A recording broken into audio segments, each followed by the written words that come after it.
It's Father's Day, quarantine's over. Let's go fishing, like find a lake and a trail and go hiking and just like forage for mushrooms and just be together and just out and together. Today is gonna be the day that I don't want anything to do. No hikes or riding on a bike, I just want a burger and a brew. I know you think a family picnic would be kinda cool. Well, it's not.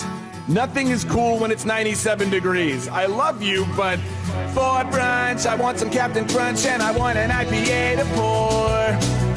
You can sit and hang for a bit, but I'm still gonna watch the core. Yeah, I don't believe that everybody thought that it was horrible. It's not. They assembled the best in their field and drilled into the earth. Come on.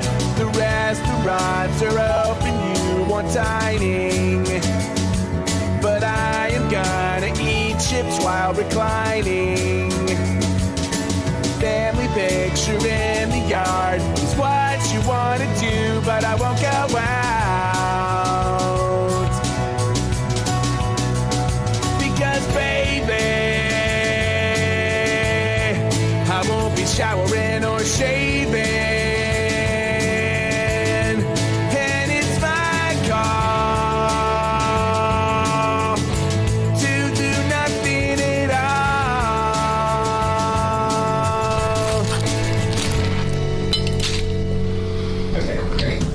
Happy Father's Day from That Kevin Show. Somewhere in the bowels of the city that never sleeps. Kevin McCullough, radio host with Salem Media. Is a man also not sleeping. Syndicated radio talk show host Kevin McCullough. And that guy would like a word with you. Many of you know him from as Nostradamus. Of course that Kevin show is going to be great. The only thing that could be greater, of course, would be that Donald show. But we don't have that, so we have That Kevin Show. Featuring the music of Dick Tunney and the Dream in Color Orchestra.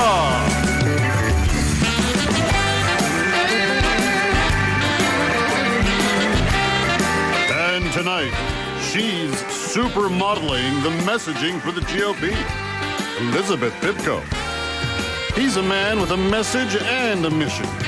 Pastor Alan Jackson. We'll visit Normandy with Christian Taylor. Sketch comedy from the Holderness family and the Babylon Bee. And Luke Combs returns to the spotlight. And now from Times Square, a man who's frequently overheard on his phone saying, "Yes, hello, I'm looking for my friends that got arrested at the Olive Garden earlier. Have you seen them?" Here's the...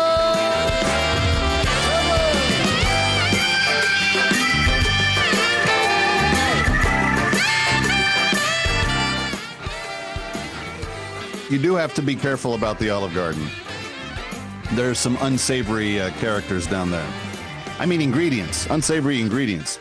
They put them in their franchised food, and that's why New Yorkers don't eat at the Olive Garden, which is almost a crime in and of itself when you think about it. If you come to New York and you eat at the Olive Garden in Times Square, you probably should be arrested because you're committing some sort of crime. It's a crime against humanity. I'm not sure what it is. But when you're in the greatest city for Italian food on the planet, the Italian food in New York City is better than it is in Italy. I mean, just stop for a second. Don't go to the Olive Garden. Okay, maybe it's not better than Italy, but it's darn close. But don't eat at the Olive Garden. Just don't. It's not... You have more of life to respect and live for than that. Anyway, welcome to the weekend. Kevin McCullough, very glad to have you with us. I've got a huge show for you tonight. Elizabeth Pipko, our very first guest, is back tonight, looking brighter and happier than ever before. She's working for the GOP. She's putting some super modeling into their messaging, if you will. And she's got some fun stuff for us, and look forward to that. A little bit later on, one of my pastor friends, Pastor Alan Jackson of World Outreach Church in Tennessee, one of the big churches in the country, he's going to stop by. We've got a little fun with him scheduled.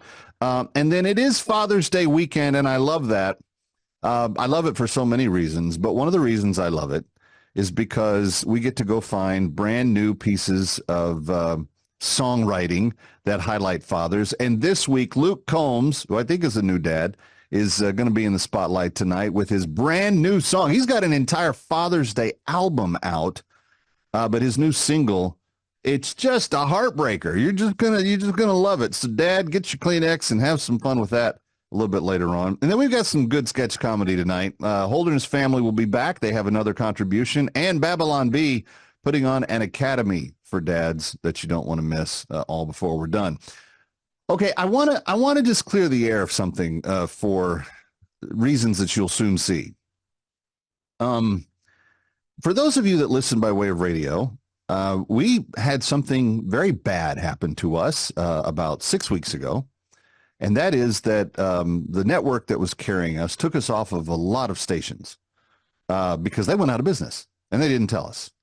And some of those radio stations got their feelings hurt, and they haven't put us back on yet. And if you're listening in South Jersey and you miss us on WPG, I can appreciate that. They haven't put us back. It's been a handful of others. But we had to scramble and do a lot of work behind the scenes to get on a different network with almost no notice. And I want to say thank you to Phil Boyce and the Salem Radio Group for finding us a home and finding us a home quickly, that we were then able to recapture a lot of our radio space. So if we're back on a station that you used to listen to and you're like, where'd they go? And, well, we're back tonight. Well, that's why. So thank you. And for every single program director that we called personally, one by one, to make sure that we got as many of those 300 plus stations back up and on the air. It was a daunting task. But that was just the beginning of some good news, because the Salem reception has been really good. A lot of stations have loved the fact that we're now with the Salem satellite operation. But just got word this week that, and we carry this show in a lot of different places. We're on a lot of streaming apps. So if you're a subscriber to Zumo or Local Now or Sling or Fubo, any of those apps, TV apps, you're already getting us. And there's, I don't know, maybe 45 million people that have access to just those 4 apps alone. I'm just ballparking it here, looking at it. We're soon going to be on the Pluto app, which will be a ton of fun. There's about 80 million users to Pluto a month just by themselves.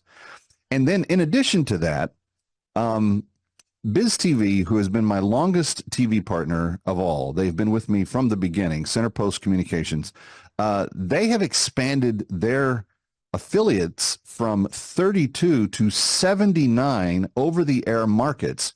And I mean great stations in great cities. So there's a bunch of you that are getting us via cities like we've never gotten before. And then on top of that, Salem News Channel just alerted us that 55 new broadcast markets just came online. And so tonight we are celebrating. We're going to kick off a whole bunch of launch nights across the country. And tonight we're going to launch officially in Chicago, Illinois on television.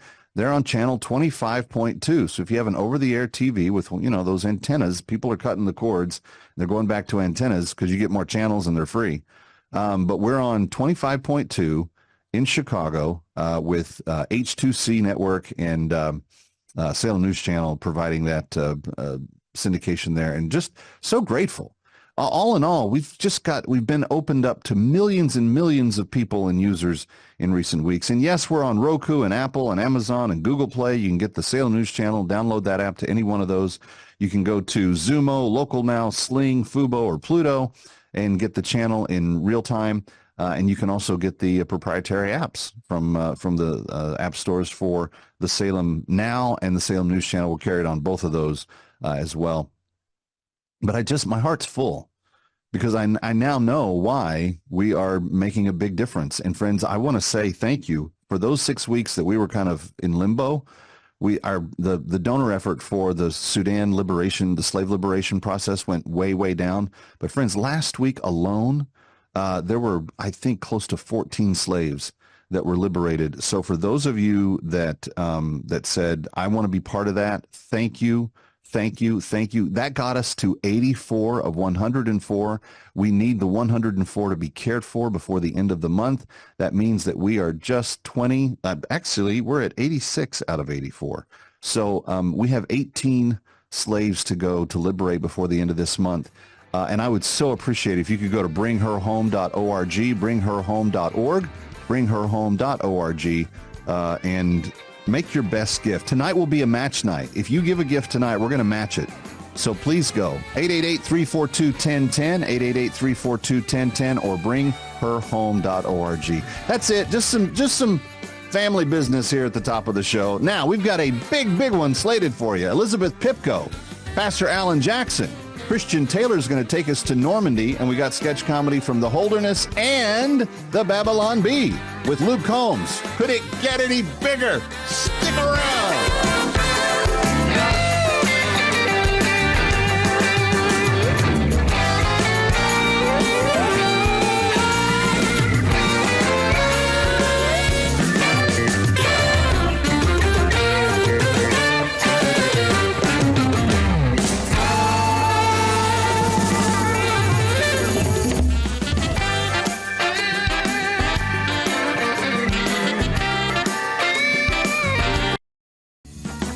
From New York, it's That Kevin Show. See, I knew it. Come on, Kev. What's a few classified documents between friends? I told you all the time. I knew it. I knew he had some too. Here he is. That Kevin McCullough. Welcome back to Times Square. It's That Kevin Show. And my next guest, really, honestly, for literally every reason the book needs no introduction to this broadcast, because she was our very first special honorable guest on this broadcast when we started a little over 2 years ago. Ladies and gentlemen, please put your hands together for now the GOP spokeswoman, Elizabeth Pipko.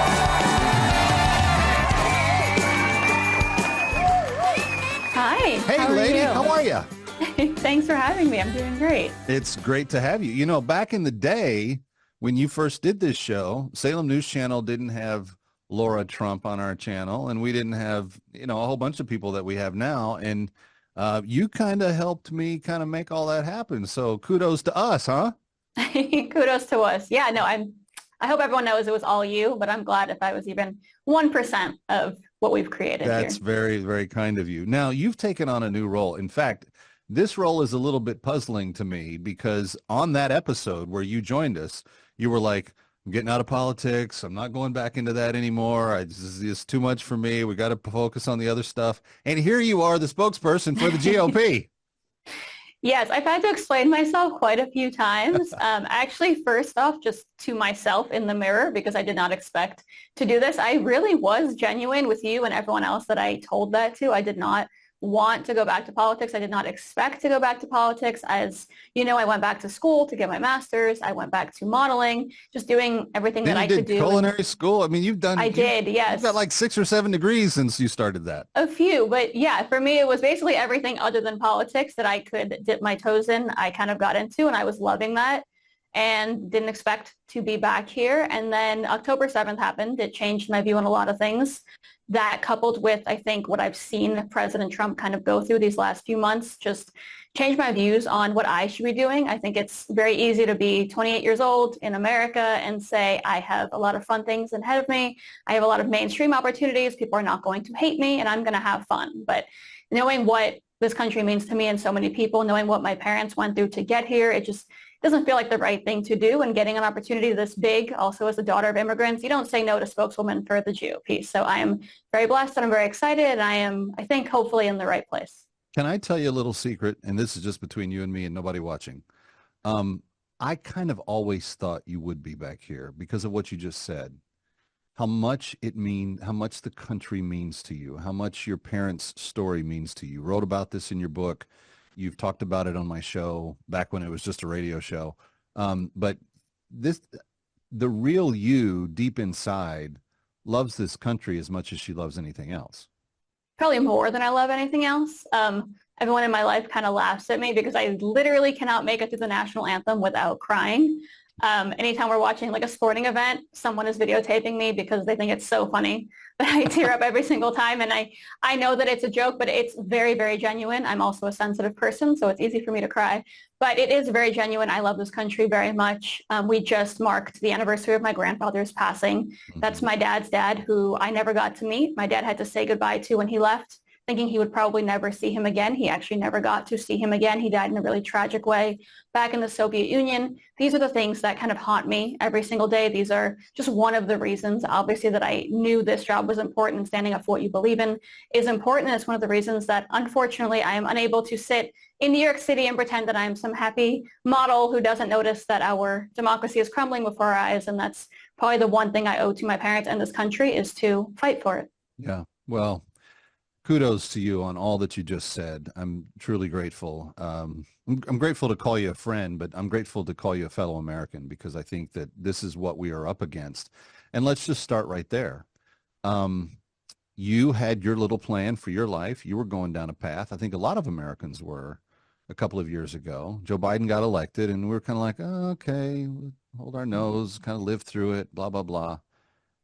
Elizabeth, it got so bad so fast and so much worse than anybody thought it would in terms of the freedoms that they're taking away, in terms of the way that they're trying to manipulate even the ability for the freedom of speech. I mean, when you think about the fact that Judge Marchand's gag order gagged only the defendant, who happens to be a former president and the opponent of the current president, I mean, there should have been a lot of additional reasons why he wasn't put under a gag order besides just the fact that it's not something that you normally do in those types of cases. But when you see the literal First Amendment being stolen from a man, I mean, let's face it, Donald Trump has billions. He can defend himself. He'll come out of all of this on the other side relatively unscathed compared to what it would do if it was you or me in the same position. And I happen to think that the average American, particularly legal immigrants, particularly for people in the middle class, particularly for people that are going, well, wait, is the system completely rigged against me? I think they looked at that and they went, holy cow, they're taking the Constitution away. Yeah, I don't think I could say it better. I think you hit the nail right on the head there when you said the immigrants to this country. That's who I've been thinking about, obviously with my parents' story, but so many others that I know. And I've watched many in the mainstream media, obviously on the left, kind of taunt those that were uncomfortable with the decision, assuming they were just, people that are part of this MAGA base. When in reality, it's a lot of people that are just immigrants to this country that never thought that our legal system would in any way remind them of the legal system back from wherever they fled from. That's a serious problem. And the fact that those views and those concerns are being mocked instead of addressed, that shows where we are right now. The system is being weaponized against Donald Trump. That is blatant. But more so, the American people are being completely ignored. Their views are being thrown away because we are so focused on our hatred for Donald Trump in this country. We have forgotten what it means to actually love your fellow American. That's the problem. When you see these people, those in the justice system, in the media, in all these major institutions, kind of put it out there blatantly that they actually have more hatred for Donald Trump than they have love for the country, that's when you know we have a serious problem. Yeah, we're not joking about that. Elizabeth Pipko is my honored guest, and she honors me in a lot of ways, but she was the very first guest we had on the show, and now that she's with the GOP as an official spokesperson. And Elizabeth, I've seen a lot of people come through your current spot. I remember when Kayleigh McEnany was just a little green girl and intern from the Mike Huckabee newsroom over at Fox News, and you're following in the footsteps of some real giants. So good on you, and I appreciate you taking the time to be with us. I'm just always humbled by the fact that people take the time to talk to us. Let's talk about the nature of the race, and I know that at the party, which you're a part of now, the campaign for the president and the party have become unified. Let me just rewind the clock 4 years ago. I would reach out to the campaign and get surprisingly responsive service. People would say, yeah, let me get you this guest. Let me do whatever. I had Don Jr. on. I had Kimberly Guilfoyle on. I had Eric and Laura. They were always coming on the show, et cetera. I'd reach out to the party, and they were like, oh, we're kind of busy. And you never ever really see like the Republican Party stepping up and being part of the active campaign that at that time I was trying to warn people, Joe Biden's going to ruin our country. We got to do something about this. Now you guys are in kind of lockstep. You're in unison, which is always better than dissonance. We're coming right back from New York. She's Elizabeth Pipko. I'm Kevin McCullough. Stay here. around for more of That Kevin. Next, That Kevin Show with Kevin McCullough.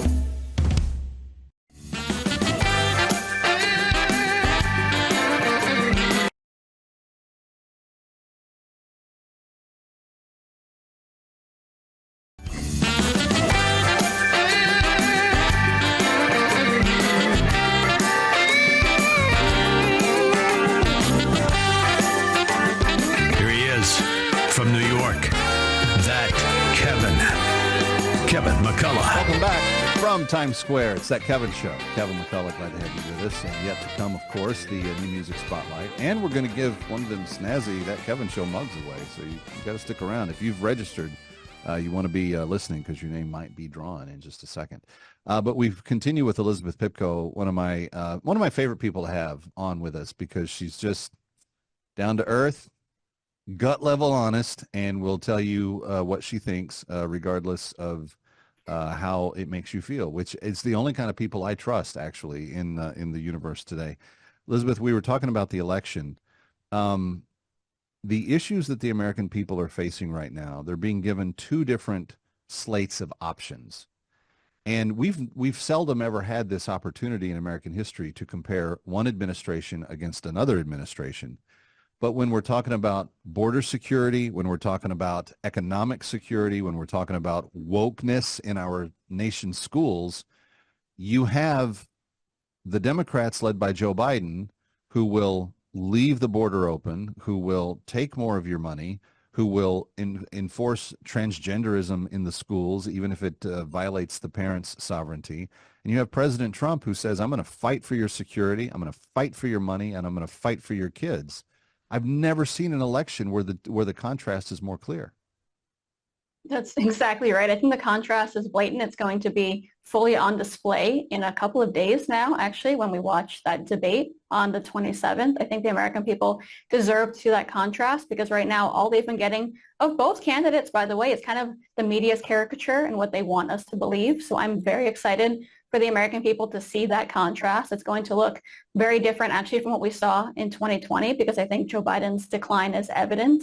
I talk about this a lot, the contrast, because I do a lot of work in the pro-Israel space. I talk a lot about the Middle East because for me it's just a very important topic personally, but it's also a topic I think many people are realizing now is important for them as well, regardless of how they feel about Israel, because America's safety is also a concern. And when Israel is not safe, America's also not safe. It's that simple. So it's something I point to quite a bit. You can look to just President Trump's policy towards the Middle East and towards Israel and look to what we've seen under Joe Biden's administration the last 3.5 years. Now it feels longer because you can't believe, like you said, how much has happened in just 3.5 years. But look at the world. Look at what's happened in the Middle East. Look at everything that we were warned about under Donald Trump. And yet none of that happened. We saw nothing but peace through strength, as he says all the time. And I wish people would compare more and stop focusing on their emotions and start focusing on the direct comparison of facts that we have before us now as we compare 4 years of Donald Trump and nearly 4 years of Joe Biden. Yeah, no, there's no doubt. Let's stay on Israel for a second because as a descendant of Soviet Jews, you have a lot writing on this, as does actually the world, but a lot of people would like to try to deny that. You're seeing Israel increasingly having to take care of its own priorities. We did give them some intelligence that helped with the recent rescue of the 4 hostages. But again, Hamas comes out with their ministry of disinformation and says that, that 250 people died in the raid. At this point, I mean, even though Netanyahu's opponent in the coalition government has resigned, is removing himself from that coalition, it seems to me the Knesset is still very much all intact. So if you have a united Israeli parliament that have said, this is our priority, we're going to do it, is it your thinking, and I'm not asking you to speak on behalf of the GOP in this question, but is it your thinking personally that Israel will see the complete destruction of Hamas all the way through and make sure that they finish the job? 100%. So for Israel right now, it's simple. We can talk about the war. We can talk about specifics. But for them, it's about getting their hostages back and dismantling Hamas. That means Hamas having any capability of governing or for their military wing to operate. It's that simple. We have to make sure that is dismantled. We have to support them, by the way, as Americans as they do that, because it is a very basic, fundamental American value to stand against terrorism. Hamas is a U.S. designated terrorist group. They slaughtered 1,200 people on October 7th, dozens of which were Americans. We still have Americans being held hostage now. I was just about to say, why hasn't, and this is back, you can put your GOP hat back on now. Okay. Why hasn't Joe Biden gone after and gotten our hostages freed? I mean, every president before him, including his former boss, would have done that. He's the only one that hasn't. Yeah, no, I mean, there's no explanation for it. It is infuriating, obviously, for me as someone who's Jewish, who feels connected to Israel in some way. But I think for any American, it should be absolutely infuriating. I don't believe you would see this under Donald Trump. It's that simple. And I stand by that, not because of some hypothetical thinking, but because we saw how Donald Trump acted in office, A, towards Israel, and B, towards Americans around the world. He wanted peace only through strength, and showing strength is making sure that a terrorist group knows they cannot hold your own for over 8 months now. The fact that this is happening is disgraceful, and I think all Americans should be furious. It's just disgusting. What's not disgusting is to have my friend Elizabeth Pipko with us. Stick around for more of That Kevin. Next, That Kevin Show with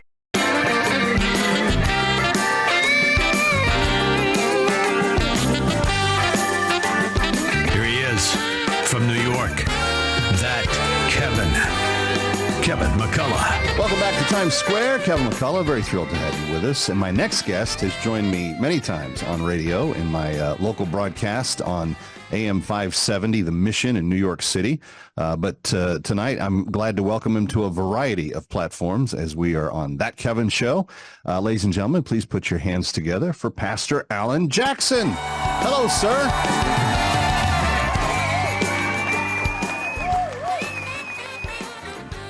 Hello, Kevin. It's good to be with you again. It's good to have you back. I was just thinking of you, actually, because we just had our Pastor's Appreciation event this last week, and I remember when you were with us just a couple of years ago. What a great time. But you've got some good news. You're going to be even more accessible to people than you are, and you're on a lot of radio stations already. Stream your daily ministry from there in Tennessee, but you've got a new opportunity. What is it? I do. On Monday, launching a new program, a daily program, Monday through Friday, called Alan Jackson Now. It's going to be on TBN. It'll probably be on some streaming platforms. We're going to start there on TBN. And it's not, typically I'm out there with just my sermons and kind of repurposing what I do in the sanctuary here. But this program is going to be more about perspective on current events and kind of what's unfolding. So not so much a daily news show, but just try to give a biblical perspective on some of the things happening in our world. We've talked about the border and abortion and what's happening in our universities, and there's so much messaging that cascades over us. I think we struggle to get perspective on it. So we're going to see if we can add a little bit of a biblical worldview to some of that. Well, there's also a kind of reticence within certain aspects of Christianity that don't want pastors talking about these things. So why are you going there? Well, if I were promoting ungodliness and wickedness, I'd want pastors to be quiet too. And I think the church has an assignment to be salt and light. The darkness doesn't have the ability to overwhelm the light. We can just dim the light and the darkness grows more intense. And I think we've been dimming our lights long enough. And we're going to have to stand in the public square and be willing to talk about good and evil, right and wrong, true and false. It's not about being angry at people or belligerent. It's simply bringing our biblical worldview back into the public square. We've been hiding in our churches for too long. Well, there's a lot of explanations that go into why people feel that way. But Alan, and you and I share camaraderie on this. I've been commenting on public square issues for a long time. And it seems as though the darkness has never grown darker than what it has in recent days. And I don't say that without some degree of substance behind it. You look at the public schools and you see the woke agenda that literally wants to sever the bond between parents and children and turn children into something other than what God created them to be. You look at how the left goes after the unborn child in the womb. You look at the way that they insist upon economic policies that keep people entrenched in poverty, as opposed to doing what we can to think about how to lift up and help others lift up out of poverty. Even when it gets into energy policy, Alan, I have arguments with people about, and it's not arguments for argument's sake. I have a desire to help those that are in need. A real quick example on energy. When countries use fossil fuels, and we have the most abundant amount of those that we've ever had in the United States under our feet right now. When we use those and export those to third world countries, we help those countries come up out of poverty. But when we're talking about this rare earth metal EV only type of car program, the third world looks at the first world and says, why are you condemning us to these situations where we can't, it's not possible for them to do any more than what they're doing unless we help them with things like basic energy.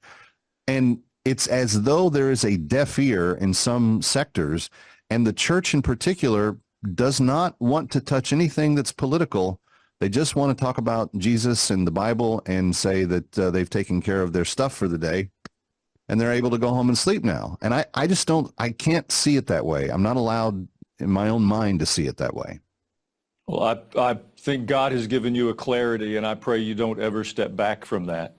I mean, your perspectives on energy policy, I think, are right on. But I can speak with a bit more authority, or at least life experience, to the church circumstance. We just did Memorial Day weekend, and we recognized our veterans and the sacrifices that have been made by families for liberty and freedom to continue to flourish. And I would submit to you, it is the epitome of cowardice and hypocrisy to celebrate our fallen heroes and to say thank you to our military and first responders. And then those of us that remain at home lack the courage to use our voice to engage ungodliness in our culture. It's evil. Now, I've had the privilege of a pretty good education, theological education, and we spent an enormous amount of time understanding the culture of the first century so that we could understand the context of the New Testament, or the culture of the 10th century BC so we could understand the culture when the monarchy was emerging in Israel. Well, it makes no sense in the 21st century to focus on learning the culture of the first century and not take our faith to engage the 21st century. I'm pretty certain that if Jesus were walking the streets of our cities today, he wouldn't be talking about the Romans. He'd be talking about the people that were in authority in our nation, in our culture. And the church is simply hiding. And it isn't just the pastors. It's the boards, the presbyteries, it's the business leaders in the churches that typically control those channels for information. And we're going to have find the courage. I understand it's divisive. I understand that we're not unified around the Word of God and the authority of Scripture and the uniqueness of Jesus. That's the reason the darkness is intense. It's not because politicians are wicked. It's because the church is inept. The good news is the Bible is repeatedly telling us these stories of renewal, of God's people wandering into the weeds, humbling themselves, asking for help, and then God intervenes. Well, we're in a season where we need God's intervention. So don't be angry at the people you don't like or the people you didn't vote for. Get on your knees and say, God, give me a new heart. Show me how to use my voice at my kitchen table, at my holiday table, with my peer group. And I believe we'll see God bless America again. I think there's so much to what you just said there, but the idea of being winsome, I think, is key to this, because divisiveness, you know, there will be people that will throw divisiveness scriptures at you and say, well, divisiveness is a sin. But it's only divisive if your goal is not to seek reconciliation, right? So if I'm winsomely trying to convince you of something that is legitimately true, then ultimately I want to be reconciled to you in that truth. And I see it as a sign of unification to expose truth and to talk about truth and to add that to it. But anyway, Pastor Alan Jackson, always appreciate your stopping by. Thank you so much. Stick around for more of That Kevin. Next, That Kevin Show with Kevin McCullough. Serving it up with a no-drink minimum. It's That Kevin Show. Ladies and gentlemen, just in time for Father's Day weekend, here is the talented and the now It's been documented. Sociologists have made big points about it. If we just had better fathers, better men, better mentors for the younger men that are coming along, we could change a lot of these societal issues overnight. Just from having the man he sees in us show up and be there. All right, second hour straight ahead. We've still got a bunch of great things for you, including some sketch comedy and assignment desk weekend. And I hope that you have registered for us to draw your name for a mug. Send an email to thatkevinshow@gmail.com for a chance to win every week between now and the end of the year. Hour 2 up next. Hey, get the soundtrack. Search hashtag New Music Spotlight on Spotify or Apple Music.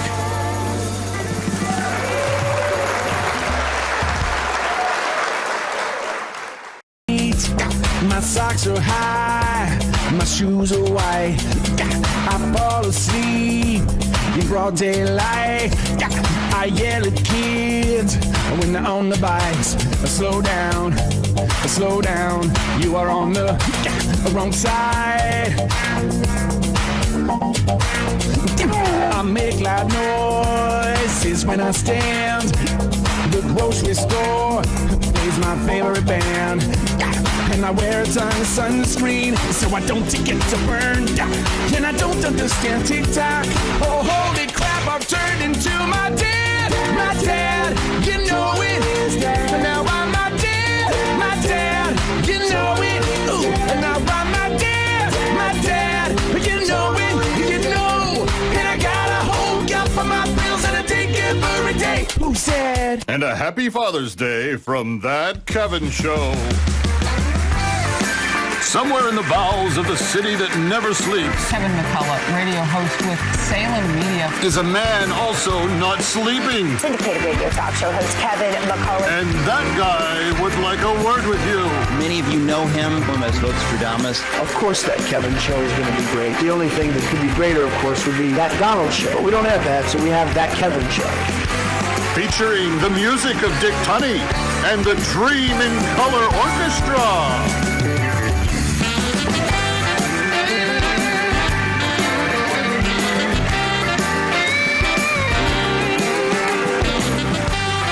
Still to come, tracking World War II fathers and grandfathers to Normandy, Christian Taylor.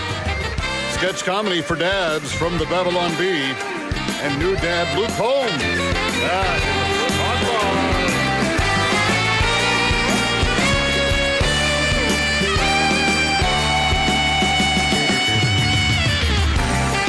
And now, from Times Square, the man who wanted to troop his colors more than any other man in America, here.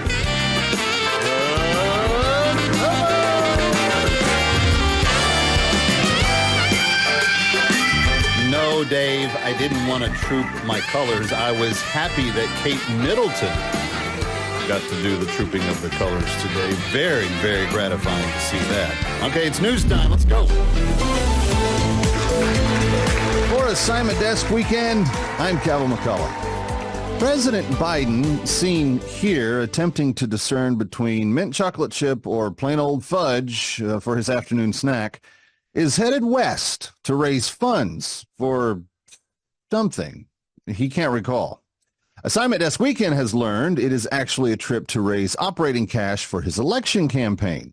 Supporters are hopeful that if he hangs out with George Clooney and Julia Roberts for a couple of hours, somebody will pay big money to join him.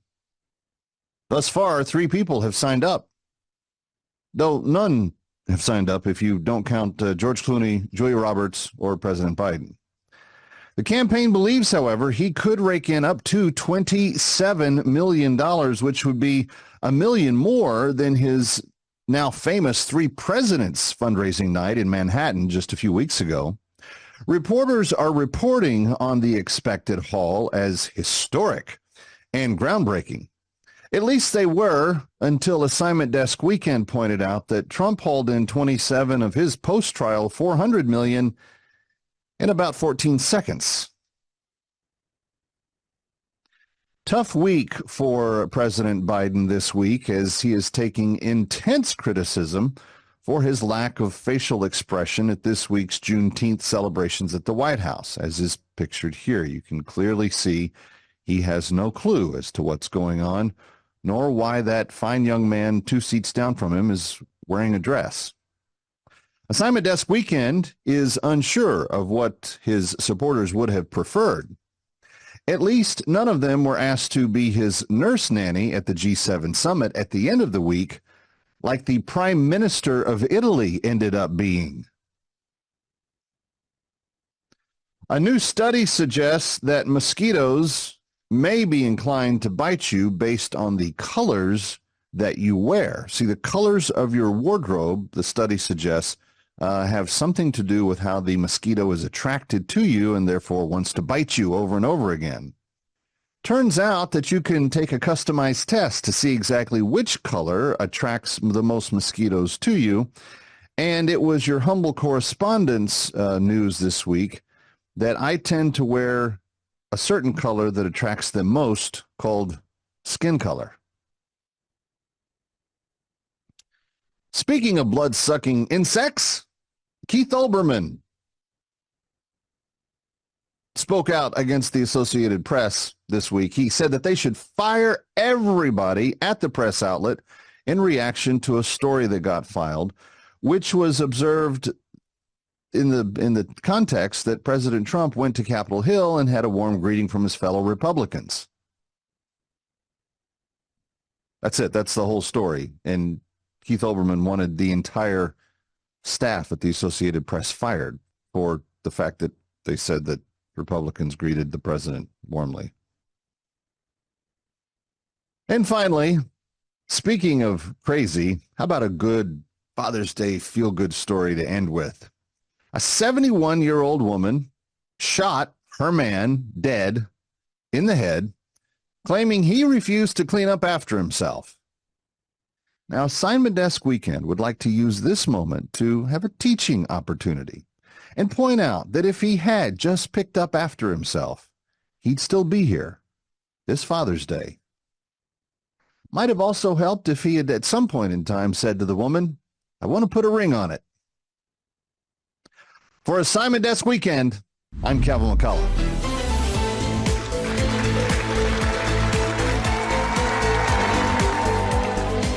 All right, let's get started. I know you guys are new dads, and with my help, you'll become fathers in no time. All right, we're going to get right down to the basics, okay?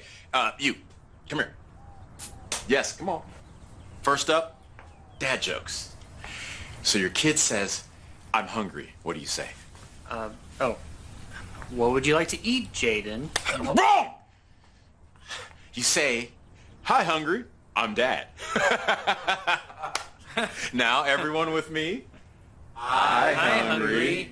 I'm dad. Wow, I'm impressed. Nice. Hi, impressed. I'm dad. Are you trying to get smart with me? Sorry, Mr. No, wrong. That was a test. No, you never apologize for a dad joke, but hey, you did a good job. Now just go sit your butt down. There you go. All right, everyone, your standard dad joke book. Read it, study it, learn it, and remember, never, ever miss an opportunity to tell a dad joke. Oh, Michael, did you get a haircut? No. I got them all cut. Yeah! Now you get a treat out of the dad treat box. Oh, really? Yeah. Where'd you pull that from? Don't worry about it. Ooh, good choice. Yeah. Ah, that's good. Classy. Okay, everyone, here's your dad outfits. You're gonna put them on, and we're gonna get this thing going. All right. Looking good. All right, let's go down the basics. Cargo shorts, so you can carry cool stuff like pocket knives, flashlights, measuring tapes, Game Boy Advance SP Edition. You gotta be prepared. All your pockets will be loaded with all types of stuff, so you're ready for any situation. And don't forget your cell phone holders, people. There it is. And for your shirts, got a few options. Your classic flannel, a shirt with a pop culture reference from when you were in high school, or a logo from the sports team you're just constantly irate at. And finally, a 25-year-old shirt with more holes in it than a B-17 bomber coming back from Berlin, which you must never, ever, ever throw away. You got it? No matter what she says. Good. All right. And on the bottom, sandals. And yes, you guessed it, with white crew socks. Pull them up! I just might make a fine group of dads out of you yet. Let's go, let's go, let's go! Yeah! Come on!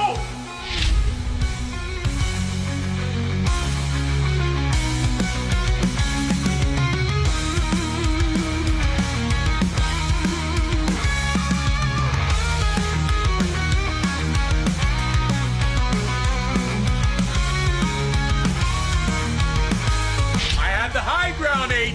Don't do it. Yeah. Ha. Yeah. That's how you do it.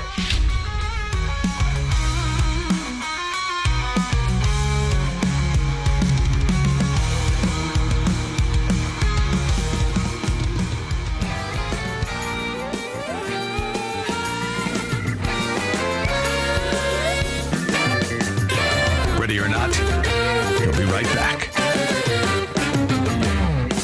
That Kevin.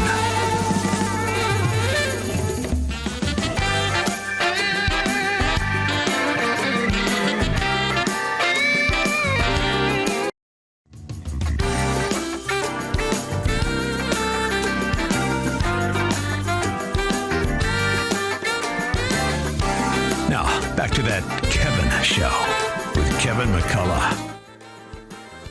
And welcome back to Times Square. Kevin McCullough, very glad to have you with us on That Kevin Show. And you know that not only do we take on the big headlines of the day and talk about the biggest stories and try to have the best guests, but we also love to jump into the culture and see what's being done there.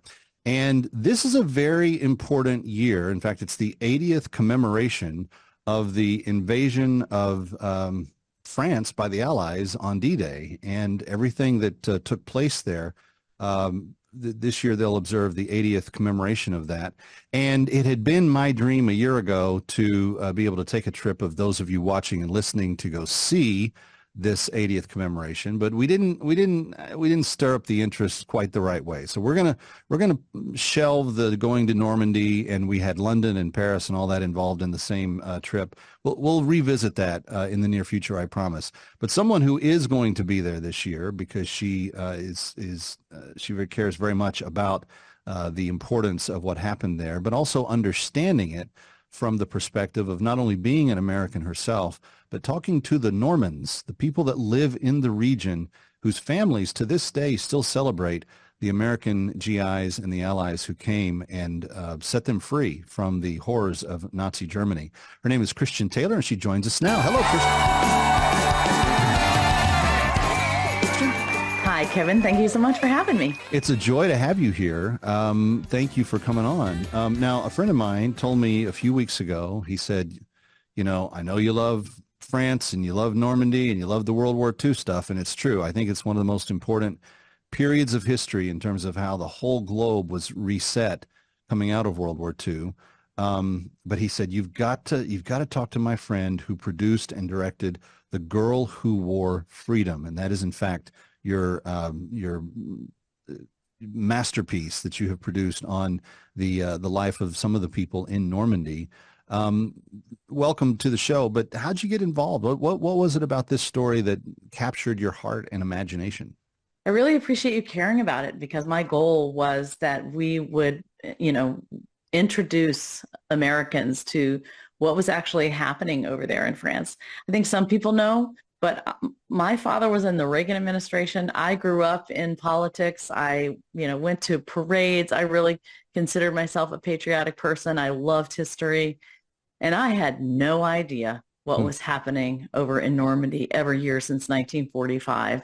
until my son, who was in the 101st Airborne Division, had just returned from Afghanistan.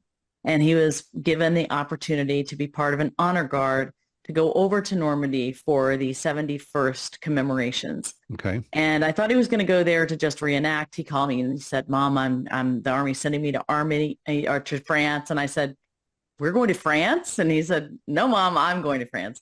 And I said, well, I'm going to. I'm going to watch what you're doing. I don't care what it is. And I had never been to France. Didn't know the language, couldn't drive, never done that before internationally. So, your kids are going to do something, you're going to be there. So that's what I did. I followed him. And what I discovered when I got there blew my mind.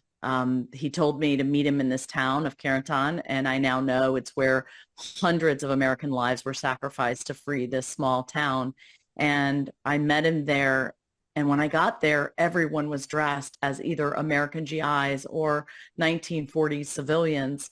And these American GIs from the 101st Airborne Division were walking among them. And people were stopping them and wanting their autographs and wanting to take pictures with them. And they were waving American flags. And I just thought, what is happening? But these French people were so grateful for their liberation. And people that lived it were there, that they wanted to thank the modern day soldiers who walked in the boots of the soldiers from 44 to say thank you for our liberation.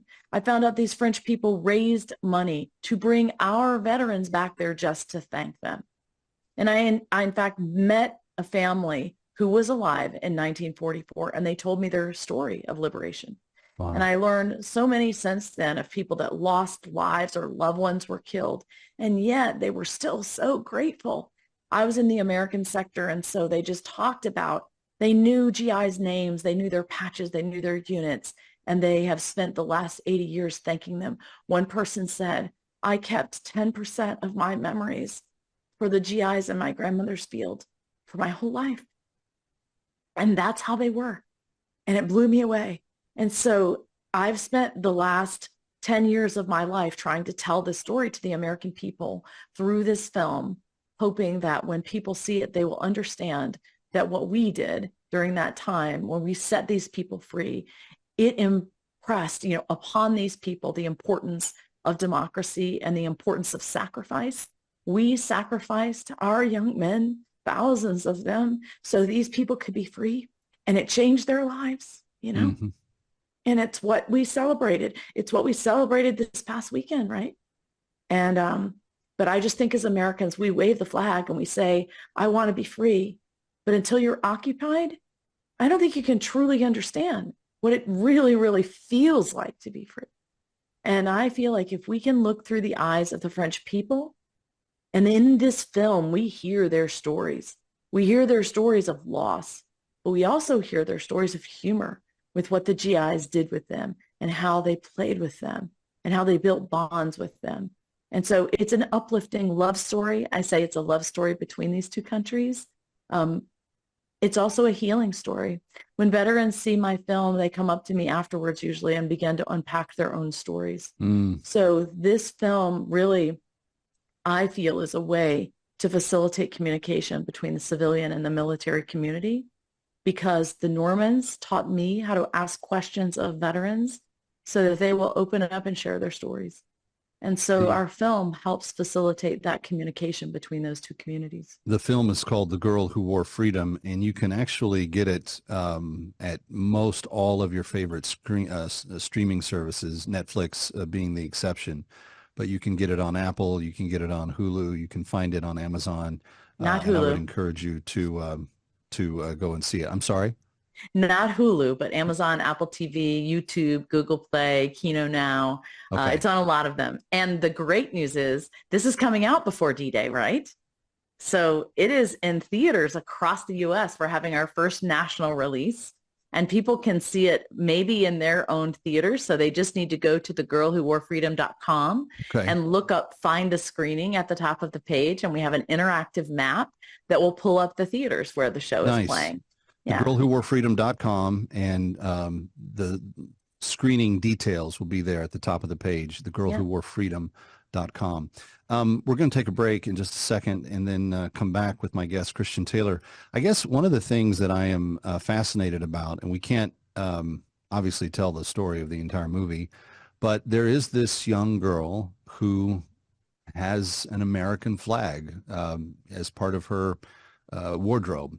And I'm guessing that this is who the film is named after, but maybe you can tell us a little bit about her and what her story is when we come back. We're speaking with Christian Taylor. And again, the movie is called The Girl Who Wore Freedom.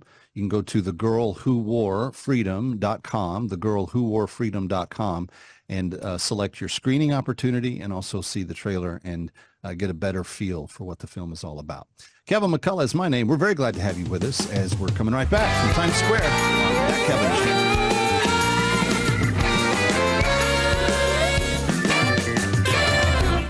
Show. Stick around for more of That Kevin. Next, That Kevin Show with Kevin McCullough.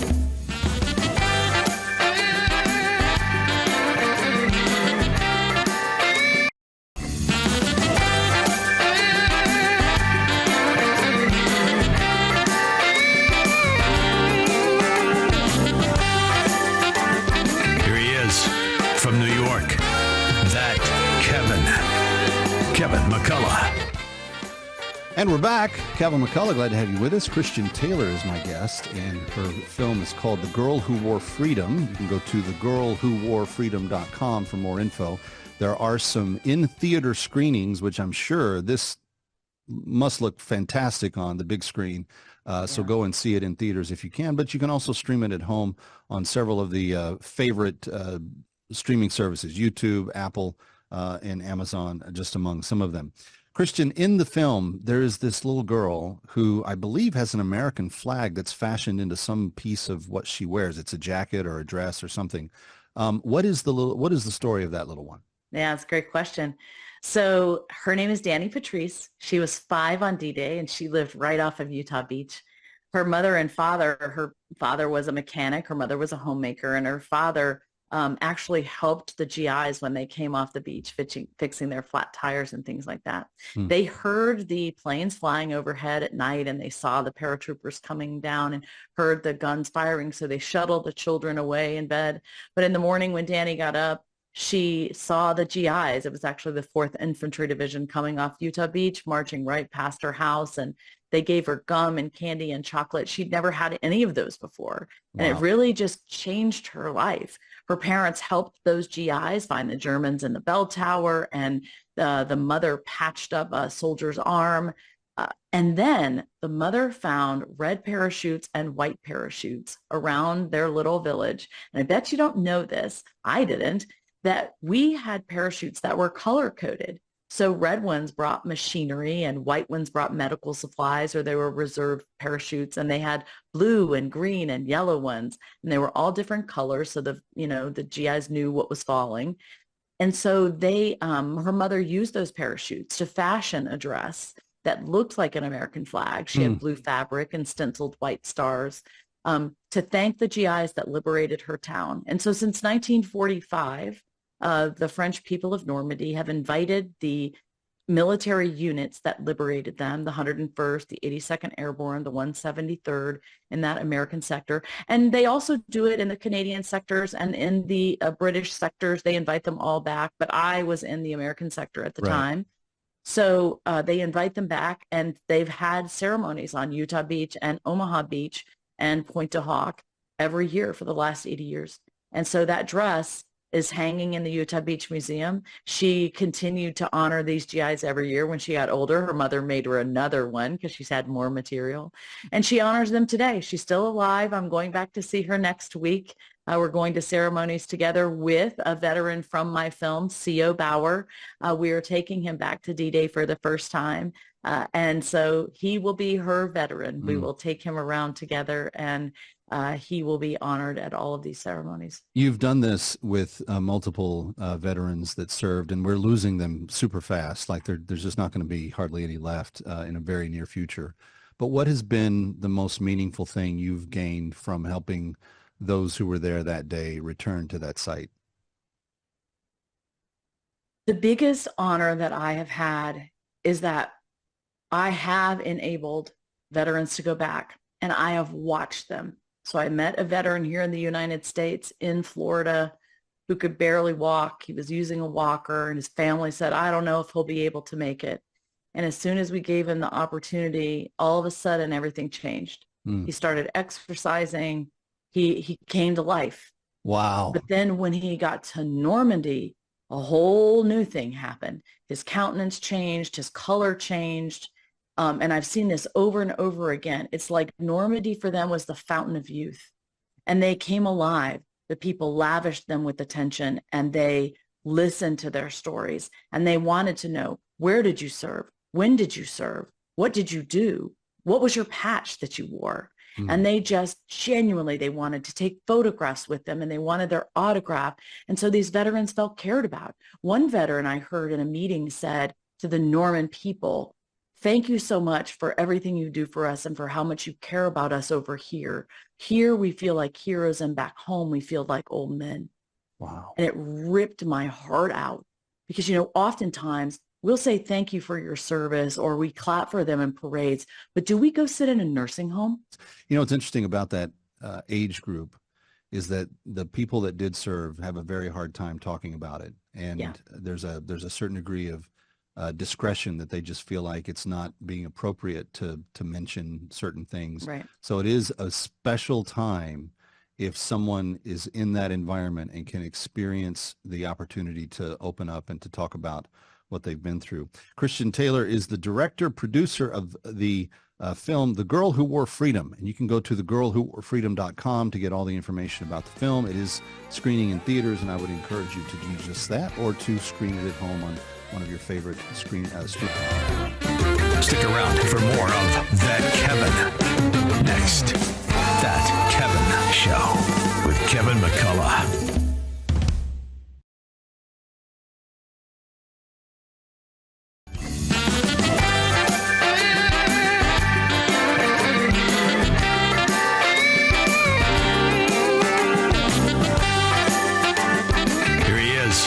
From New York, That Kevin McCullough. All right, everybody, welcome. Thank you. Thank you for being here. Thank you for doing what you can to change the world around you. You know that right now we are undergoing a very important season with liberating slaves from the Sudan, and we have had a wonderful week.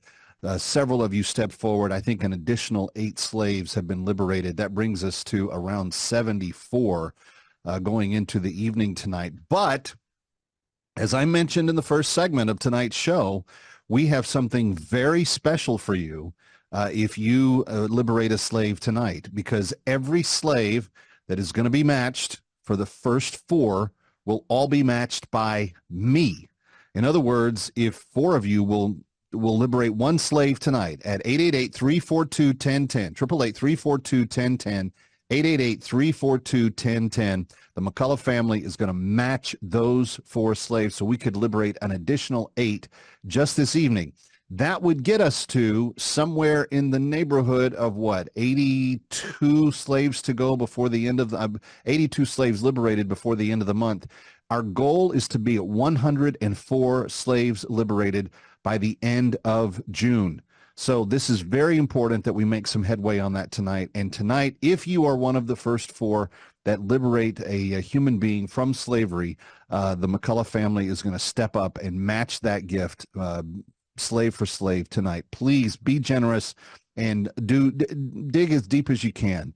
If someone could do 4 slaves all at once, that would be wonderful. If we could have more than one family that would match our gift for tonight, that would also be an amazing thing. We have, 26 to go to get to the 100. We have 30 to go to get to the goal by the end of the month. And we have just, a little over 3 weeks to do that. So we can do this. And friends, I just need your help. Would you go to the phone, 888-342-1010, or just click the website, bringherhome.org, bringherhome.org. Now, what are we talking about? Well, The slaves that are enslaved in northern Sudan have been spoils of war. Women that were taken during attacks on South Sudan during the Sudanese Civil War, and when the world sought to bring peace to the rest of the universe in the Civil War, they did not take care of the slaves. They did not go liberate the slaves. So our friends at Christian Solidarity International have been faithfully executing this task. And just your efforts with us here at this show, just at this show, over the last 10 years, we've liberated 4,500 human beings out of actual slavery. And it works very simple. We negotiate their freedom. Once we have them free, we bring them back to South Sudan where their home is, and we give them what's called the bag of hope. The bag of hope is everything they need to start their life over again. It's a year's worth of food, another year's worth of seed. It's tarps and blankets and things that will help protect them from the weather extremes that they will face. It gives them utensils to cook, clean, fish, and hunt with. And at the end of the day, it gives them a little she-goat that they can begin a micro-enterprise. It also gives them other things like clean drinking water and a Bible and a whole bunch of stuff. But friends, it is much, much more than just a bag of hope. But when you give it, that's the $250. It includes everything, by the way, including the goat. It's all included for the one-time gift of $250.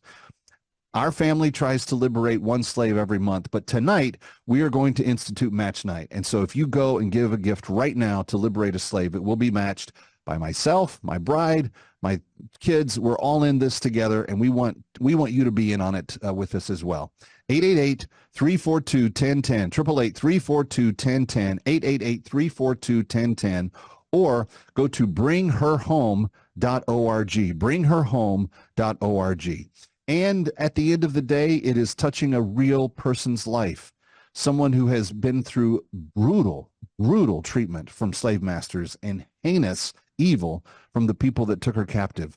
But friends, that's not the end of the story. If we can get her free and get her back home, there's going to be a huge celebration from the church that's in her village that is ready to welcome her home.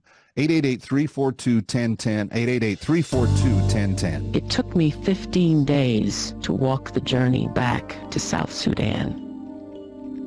But that marked a passage for my life, from the horrors of slavery to a future filled with hope. Taken when I was just a child, snatched away literally from my mother's arms, my dreams of happiness were shattered as my living nightmare began. And suddenly, I found myself a slave. My slave master stripped me of my Christian faith and even my name, and he stamped on me instead a Muslim name and identity, and the beginning of a life of endless work. My worst day in slavery is still a vivid memory. My master sent me for a very difficult job of fetching water. The jugs are very heavy, and the distance is very far. When I was on my last trip to the well for that day, a group of Arab men approached the well and began calling out to me. And then they raped me. My master refused to accept my story and even blamed me for what ended up happening. And he did so even though he had raped me so many times before that.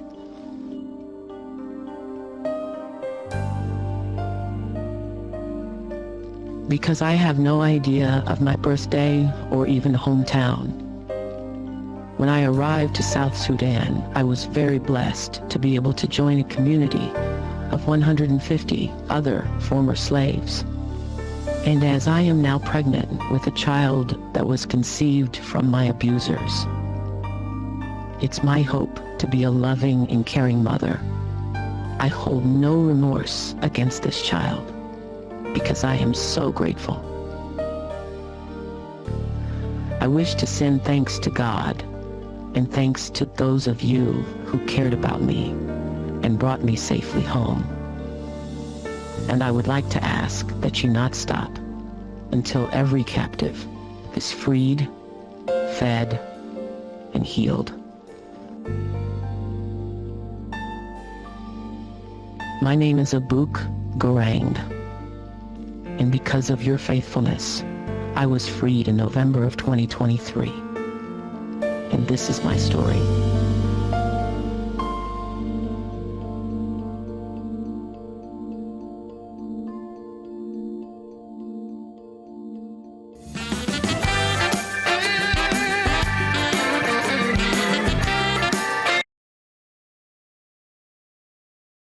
Ladies and gentlemen,